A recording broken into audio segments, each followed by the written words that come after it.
বিসমিল্লাহির রহমানির রহিম।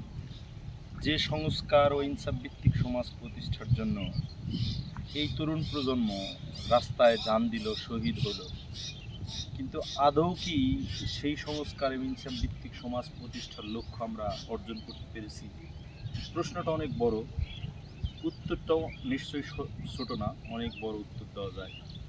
আপনারা দেখেন, শেখ হাসিনা তার লয়ার দিয়ে জাতিসংঘে রিপোর্ট করেছে যে 1400 মানুষ কিভাবে হত্যাকাণ্ডের শিকার হলো, শহীদ হলো, সেটা আমরা মানি না। অর্থাৎ এটা এক ধরনের লেজিটিমেসি দেওয়া যে গণ অভ্যুত্থানের সময় বিপুল সংখ্যক মানুষ শহীদ হয়েছে, সেটাকে সে এক ধরনের লেজিটিমেসি দেওয়ার চেষ্টা করতেছে, এক ধরনের বৈধতা দেওয়ার চেষ্টা করেছে যে না, এত মানুষ মরে নাই, এত এর সাথে কম মরেছে। এটাও কিন্তু এক ধরনের প্রুফ হিসাবে কাজ করে।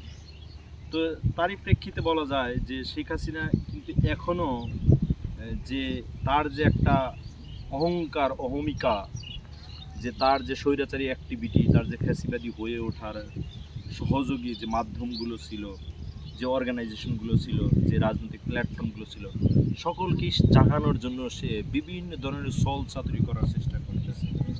দেখেন, কয়দিন পর পর সে বলে যে আমি আজকে আসবো, বা এক মাস পরে আসবো, বা ডিসেম্বরে আসবো। এই কথাগুলো বলার উদ্দেশ্যে একমাত্র যে আমার যারা সহযোগী সংগঠন আছে, আমার যারা ফ্যাসিবাদী হয়ে উঠতে সাহায্য করবে, আমার যারা স্বৈরাচারী অ্যাক্টিভিটি করার জন্য যারা সর্বাত্মক সহযোগিতা করবে, তারা যেন চাঙ্গা হয়, অর্থাৎ তাদের যেন লাশ আপনার এই বাংলার জমিনে আবার পড়ে, তাহলে তারা কাউন্টার ন্যারেটিভ দাঁড় করাবে যে দেখেন আমাদের মানুষগুলো তো এত এত মানুষ শহীদ হলো শুধুমাত্র এই জনগণের বিরুদ্ধে কারেন্ট সরকার বা ইন্টারিম সরকার গেছে বলে। এভাবেই কিন্তু আমাদের দেশের রাজনীতিগুলো কুলুষিত হতে থাকে। আপনি দেখেন যে শুধুমাত্র 1400 শহীদ হয়েছে, বিষয়টা তো তাই না।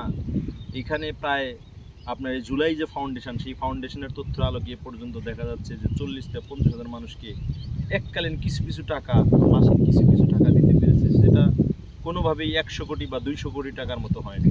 অথচ এই দেশ থেকেই, এই বাংলাদেশ থেকেই 28 লক্ষ কোটি টাকা পাচার হয়েছে বিভিন্ন স্কেলে। এবং এই টাকাগুলো কিভাবে আরও পাচার করা যাবে, কিভাবে আরও স্বৈরাচারী অ্যাক্টিভিটি করে দীর্ঘদিন আরও ক্ষমতায় থাকা যাবে, আওয়ামী লীগ ন্যারেটিভ, এই ন্যারেটিভগুলো আরও সমাজে প্রতিষ্ঠিত করা যাবে, দেশের মধ্যে প্রতিষ্ঠিত করা যাবে, সেই আলোকে তারা কিন্তু চিন্তা করতেছে।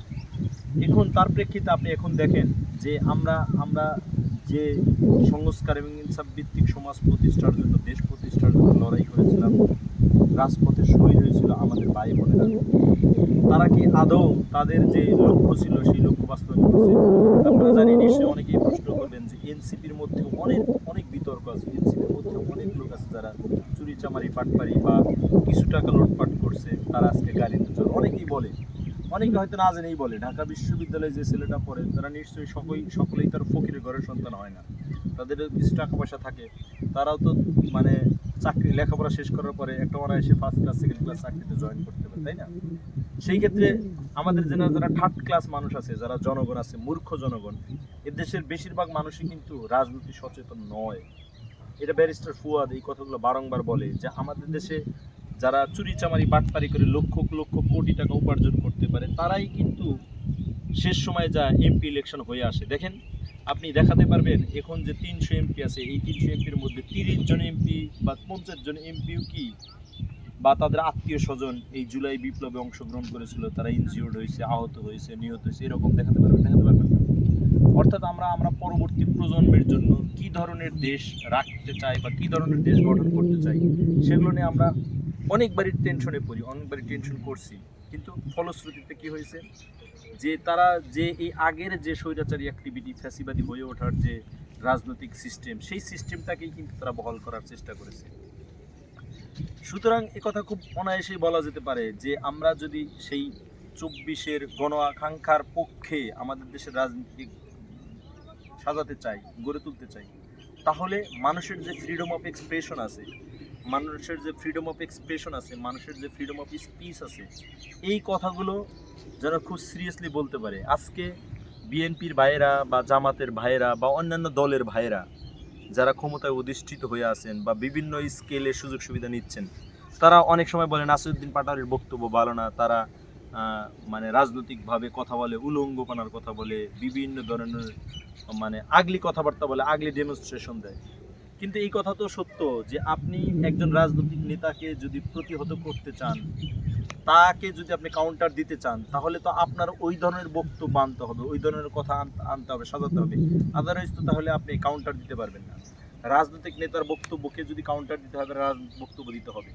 এটা বাংলাদেশের মানুষ এবং সারা পৃথিবীর যে সমস্ত অপর রাজনীতি সচেতন মানুষ আছে, তারা বিচার করবে যে কোন কথাটা সত্য, কোন কথাটা মিথ্যা। সেই আলোকে তারা সামনের 5 বছর পরে বা অন্তর্বর্তীকালীন সময়েও যদি নির্বাচন হয়, সেই নির্বাচনে তারা ভোট দিবে।